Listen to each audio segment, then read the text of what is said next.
The Renaissance. Just hearing the word brings to mind images of masterpieces, towering cathedrals, and revolutionary ideas. It was an era that bridged the gap between the medieval and modern worlds, sparking a cultural, scientific, and intellectual explosion that shaped the course of history. But where did it all begin? And why is it still so important today? Stick around, and we'll explore the entire story of this incredible period.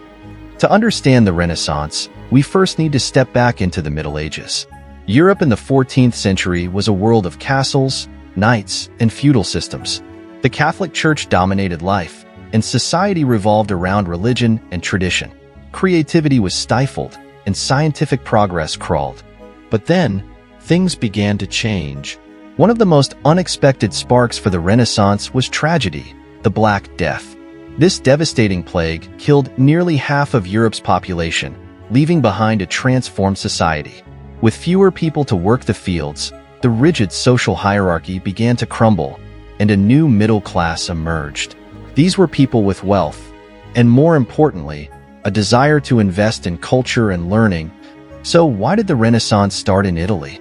Well, Italy was the perfect melting pot. It wasn't a unified country back then, but a collection of wealthy city-states like Florence, Venice, and Milan. These cities had thriving economies, thanks to trade with the East and a growing banking system. But there was something else. Italy was sitting on top of a treasure trove of classical knowledge. The Italians were surrounded by the ruins of ancient Rome, and their scholars began rediscovering texts by thinkers like Aristotle, Plato, and Cicero. This revival of classical learning is what gave the Renaissance its name, rebirth. When we think of the Renaissance, one of the first things that comes to mind is the art. This was the golden age of masters like Leonardo da Vinci, Michelangelo, and Raphael. They didn't just paint, they transformed art itself. Take Leonardo da Vinci, for example. He blended science and art in a way no one had done before. His paintings weren't just beautiful, they were anatomically accurate, emotionally compelling, and ahead of their time. And then there was Michelangelo, whose sculptures and frescoes seemed almost otherworldly. The David? A perfect representation of human beauty and strength. The Sistine Chapel ceiling? A work so magnificent it left viewers speechless. Raphael, on the other hand, captured harmony and perspective like no one else. His painting, The School of Athens, is a visual celebration of classical knowledge and Renaissance ideals. But the Renaissance wasn't just about art. It was also about ideas, and one invention changed everything: the printing press. In 1440, Johannes Gutenberg revolutionized the way knowledge was shared. Suddenly, books weren't just for the elite. Ideas could spread like wildfire. This democratization of knowledge fueled education, scientific discovery, and even political change. Thinkers like Erasmus and Thomas More used the press to question the status quo, planting the seeds of reform.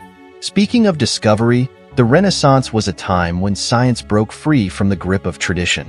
Nicholas Copernicus dared to suggest that the Earth wasn't the center of the universe, challenging centuries of belief.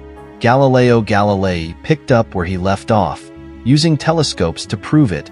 And let's not forget exploration. The Renaissance marked the age of discovery, with adventurers like Christopher Columbus and Vasco da Gama expanding the known world and connecting continents. This was the start of globalization as we know it.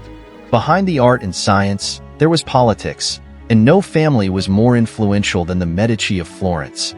Patrons of the arts and masters of power, the Medici shaped the Renaissance in ways few others could. It was also a time of political philosophy. Niccolò Machiavelli's The Prince explored the harsh realities of power, offering advice that still resonates today. It's better to be feared than loved, if you cannot be both. The Renaissance didn't stay in Italy, it spread across Europe.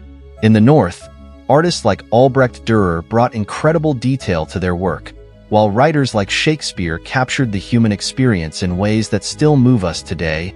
By the late 16th century, the Renaissance began to fade, giving way to the Baroque era and the tumult of the Reformation. But its impact was permanent. The Renaissance reawakened humanity's thirst for knowledge, beauty, and innovation.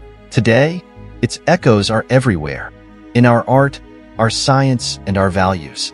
It reminds us that even in times of darkness, human creativity and curiosity can lead to rebirth. The Renaissance wasn't just a period, it was a revolution, and its spirit lives on in every brushstroke, every invention, and every idea that dares to challenge the ordinary. Thanks for watching, and don't forget to like, subscribe, and keep exploring the wonders of history.